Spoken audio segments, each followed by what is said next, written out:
বিশ্বাস করেন ক্লাসে আসি, ক্লাস থেকে যাই, যাকেই দেখি এখন মনে হয় যে আল্লাহ ও শিবির না, তো মানুষ মাত্রই শিবির এরকম আসলে মনে হচ্ছে। এখন যে কাউকে দেখতেছি মনে হচ্ছে তারা ছাত্র মানে শিবির। বাংলাদেশ যেহেতু গণতান্ত্রিক দেশ, তো সেখানে আসলে রাজনীতি করার অধিকার প্রত্যেকটা মানুষের আছে।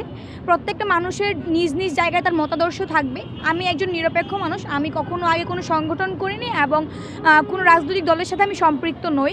তবে যেহেতু গণতান্ত্রিক রাষ্ট্রে আমি বাস করি, কারোর মতাদর্শ, কারোর আদর্শকে আমি কখনোই হচ্ছে যে নেতিবাচকভাবে দেখব না।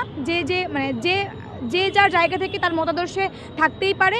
সেই জন্য এখন তারা আসলে আত্মগোপনে ছিল, তারা তারা নিজেদেরকে প্রকাশ করেছে। তারা হয়তো 16 বছর 17 বছর নিজেদেরকে প্রকাশ করার জায়গাটি পায়নি, তাদেরকে খোলসের আবরণ থেকে মুক্ত করার সুযোগ হয়নি। এখন তারা পেয়েছে, কিন্তু আমরা কখনোই বারবার বলেছি, 9 দফা দাবির মধ্যেও ছিল, এখনও বারবার বলছি যে দলীয় লেজুর ভিত্তিক যে ছাত্র রাজনীতি ছিল সেটি আমাদের ক্যাম্পাসে কখনোই ফিরবে না।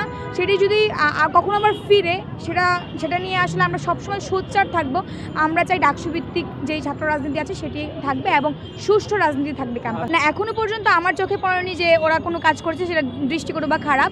সো আমরা আসলে দেখেছি যে বৈষম্যবিরোধী ছাত্র আন্দোলনের ব্যানারে তারা কাজ করে খুবই স্বতঃস্ফূর্তভাবে কাজ করেছে। তখন কিন্তু তারা নিজেরাও পরিচয় দেয় না যে আমরা হচ্ছে যে শিবিরের আমরা আপনাদের করতেছি ওরকম কিছু।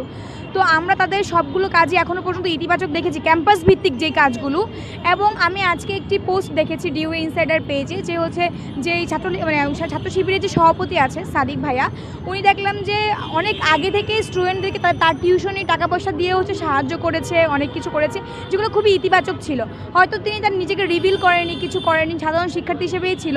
এখন যেহেতু উনি রিভিল করেছে, আশা করি যে উনি ওনার কার্যক্রমগুলো খুব ভালোভাবে চালাবে এবং ছাত্রদের পক্ষেই থাকবে, ছাত্রদের হয়ে কাজ করবে, কোনো অত্যাচার নিপীড়ন ওরা করবে না। আমরা ইতিমধ্যে দেখেছি যে জিনিসগুলো ভাইরাল হয়েছে কি, ওই যে ছাত্র শিবিরের যেই সাধারণ সম্পাদক, উনি কিন্তু ছাত্রলীগের সাথে বেশ কয়েকটি ছবি ভাইরাল হয়েছে। কিন্তু উনি কিন্তু আপনারা যদি বিভিন্ন নিউজ দেখেন, উনি কিন্তু নিজে সেই জায়গাটা পরিষ্কার করেছেন যে উনি ছাত্রলীগের কোনো পোস্টেড ছিল না। হয়তো অভিবাদন জানাতে বা শুভেচ্ছা বিনিময় করার জন্য উনি সেই ছবিটি দিয়েছিল এবং সেই ছাত্র শিবিরের সাধারণ সম্পাদক হিসেবে এখন তার নিজের পরিচয়ে আত্মপ্রকাশ করেছে। বিশ্বাস করেন যদি হচ্ছে যে ক্লাসে আসি, ক্লাস থেকে যাই, যাকেই দেখি এখন মনে হয় যে আল্লাহ, ছাত্র শিবির আগে ভাবতাম কি তাদের দাঁড়িয়ে আছে, তারা মনে ছাত্র শিবির। কিন্তু দেখি যে এখন আসলে যারা ছাত্র শিবির করতেছে তাদের ওই রকমভাবে কিছু না, তারা জেনারেল স্টুডেন্টের মতোই।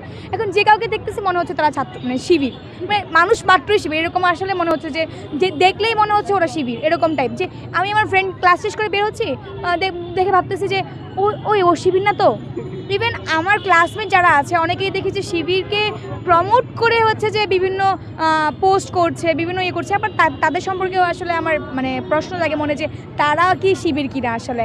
তো এখন দেখা যাবে আস্তে আস্তে, যেহেতু শিবির তার আত্মপ্রকাশ করেছে, কে শিবির সত্যিই কিন্তু প্রকাশ পাবে এবং পূর্ণাঙ্গ কমিটিও হয়তো বা খুব তাড়াতাড়ি আসলে প্রকাশ পাবে। এখন আসলে কোনো আতঙ্ক অনুভব করছি না, যেহেতু আসলে ওরা আমাদের হয়েই কাজ করছে, আমাদের সাথেই কাজ করছে, তো ওইভাবে আতঙ্ক অনুভব করছি না। তবে আসলে দেখেন যে আপনারা যখন সম্প্রীতির বাংলাদেশে একটা শাহবাগে প্রোগ্রাম হয়েছিল, সেখানে কিন্তু সাদিক ভাইয়া হচ্ছে যে বক্তব্য দিয়েছিল। তো তখন আসলে দেখবেন যে ওনার জনপ্রিয়তা কত, এত মানুষ হচ্ছে তার এত মানুষ চিল্লায় উঠছে যখন সে বক্তব্য দিতে আসছে। তো আমার মনে হয় কি, আমি আমার নিজের জায়গা থেকে বলবো যে জামায়াতে ইসলামী ছাত্র সংগঠন হচ্ছে ছাত্র শিবির, সেখানে হচ্ছে যে তারা আসলে ইসলামী শাসনতন্ত্রটা হচ্ছে যে কায়েম করতে চায়, তাদের শাসনতন্ত্রটা বা গঠনতন্ত্রটা হচ্ছে ইসলামী শাসনতন্ত্র নিয়ে।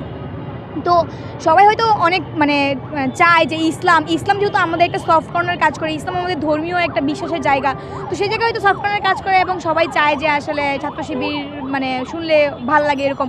কিন্তু যদি ভোট যায় দিন শেষে, তখন গিয়ে দেখবেন যে আসলে যারা পরিচিত বাংলাদেশে, আসলে যারা খুবই পরিচিত ফেস, তারাই ভোট পাবে।